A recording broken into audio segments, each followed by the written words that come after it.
ক্লাবের মন্ডলের শুভ উদ্বোধন করতে চলেছেন প্রধান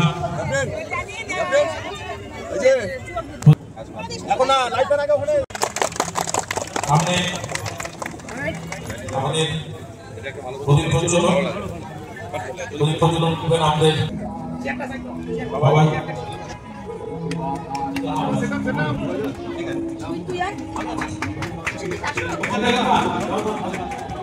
দেখে যাও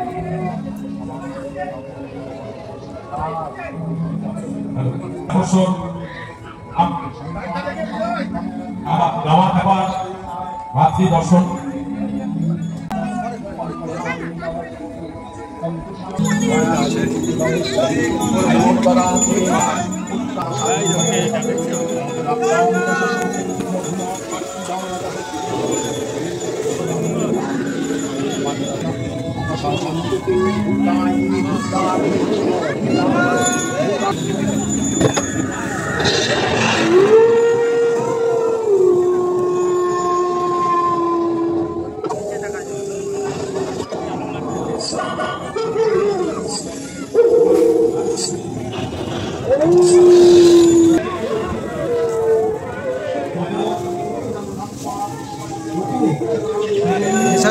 ভাই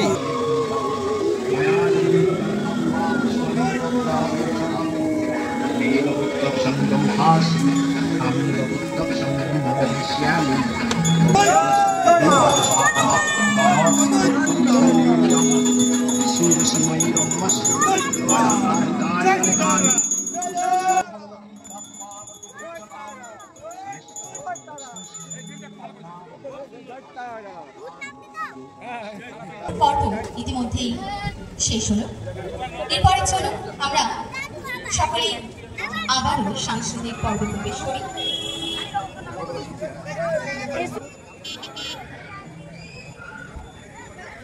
শ্রেয়া মাহাতো আমরা কিছুক্ষণ ভেসে যাব এবং এরপরেই থাকছে বিভিন্ন ধরনের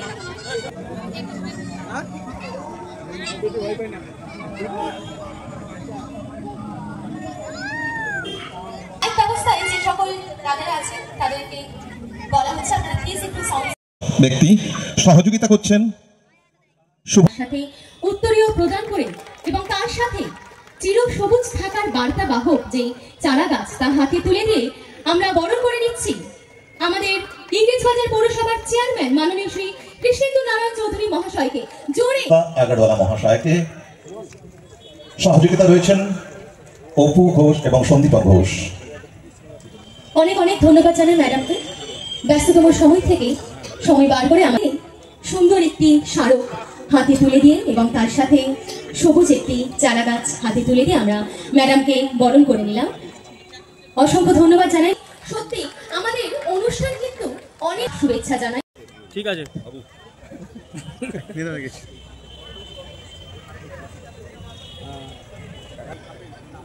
কবিতা মন্ডল মহাশয়কে বরণ করে নেবেন মনোজ রায়। অনুষ্ঠান অনেকাংশে আরো অনেক বেশি উজ্জ্বলিত হয়ে উঠেছে। পক্ষ থেকে সকল সদস্যের পক্ষ থেকে আপনাদের প্রত্যেকে অভিনন্দন। খুব সময়ের মধ্যে থেকে সময় বের করে আমাদের মধ্যে এসছে, প্রত্যেককেই আমি অভিনন্দন জানাই। এবং আমাদের মায়ের আমরা প্রতি বছর আপনাদের কাছে আসি এবং এখানকার আমাদের বাঙালিদের কাছে একটা শক্তির পূজা।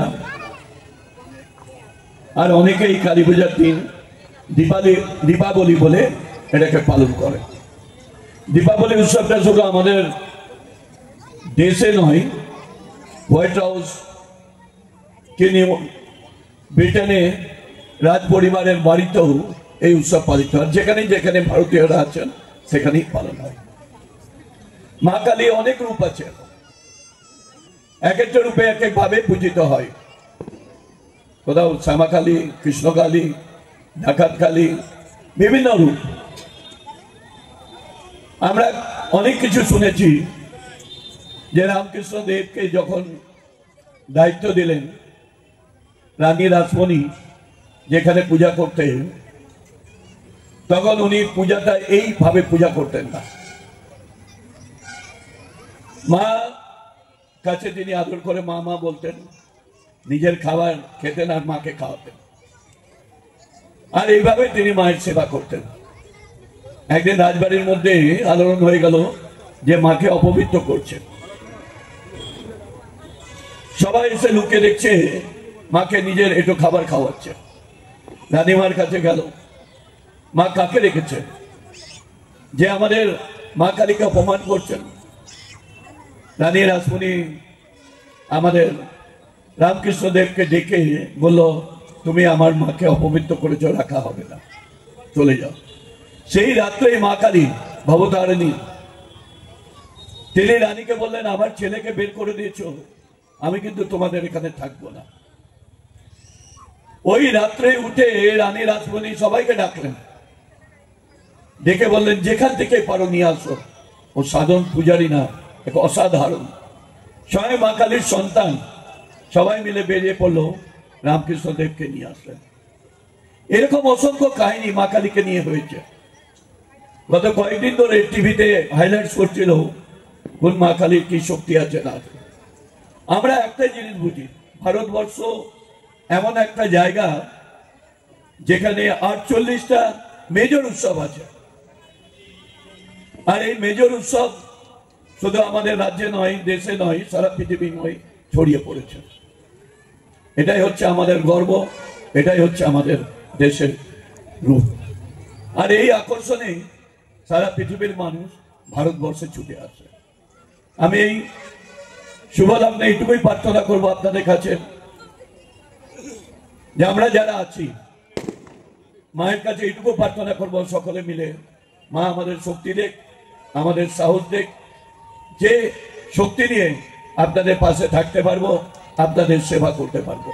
ভালো থাকুন, দীপাবলি কাটুক ভালো, কালী পূজায় আনন্দে কাটুক, এটাই কামনা। ধন্যবাদ। ধন্যবাদ স্যার। রেভিনিউ দিশারি ক্লাবের এবার 29 বর্ষ। এই 29 বর্ষে আমরা মালদার মানুষের জন্যে আমাদের এবারের থিম হলো আলো আধারে বাঙালিয়ানা। আপনি দেখতে পাবেন এখানে বাঙালিদের লক্ষ্মী পূজা, পুরোনো দিনের পুলা থেকে শুরু করে পাখা থেকে শুরু করে সমস্তটাকে নিয়েই এটাকে গুছিয়ে তোলা হয়েছে। এবং আমাদের হিন্দু ধর্মাবলম্বী বা হিন্দু ধর্মের যে সমস্ত জিনিস সবটাই আছে ভিতরে। এবং তার সাথে আমাদের এবারের বিশেষ শো তারাপীঠের শ্মশান, এবং তার সঙ্গে বামদেব যেভাবে মাকে পেলেন, মা তারার দর্শন পেলেন, সেটাই ফুটিয়ে তোলা আমাদের এবারের মূল। কততম বর্ষ এবার 29তম। কত বাজেট রেখেছেন? আমাদের এবার সব মিলিয়ে 12.5 লক্ষ টাকা বাজেট। প্রতিবার দেখা যায় যে এখানে একটা ভিড় চমক দেয় ভিড়, মানুষের একটা দর্শনার্থীর ভিড় জানে। এবার কি আশা করছেন? অবশ্যই এবার তো আমাদের এক্সট্রা পাওনা হচ্ছে এবারের শোটা, আমাদের যেটা এর আগে ছিল না। তো আশা করছি এবার আমরা আরও বেশি মানুষ আমাদের মণ্ডপের এদিকে আসবো। কি কি ব্যবস্থা রয়েছেন পুজোর? আমাদের এখানে মেলা আছে, বাইরেটাতে স্টল আছে, খাবার প্রচুর দোকান আছে, বাচ্চাদের খেলনার দোকান বসছে। আজও সবটা আসেনি, আগামীকাল আরও বেশি আসবে। এবং তার সঙ্গে আমাদের স্টেজে প্রতিদিন আমাদের স্থানীয় মালদা ডিস্ট্রিক্টের বিভিন্ন জায়গার সাধারণ শিল্পীদেরকে নিয়ে এখানে প্রতিদিনের কালচারাল অনুষ্ঠান আপনারা দেখতে পাচ্ছেন। তার সঙ্গে বস্ত্র বিতরণ, এবং সবথেকে বড় কথা আগামী 22 তারিখ আমাদের এই এলাকা তথা অনেক জায়গা থেকে মানুষ আছে, প্রায় 4-5 হাজার লোকের একটা নরনারায়ণ উৎসব। ক্লাবে কে হলেন? আমি ক্লাবের সহ সম্পাদক।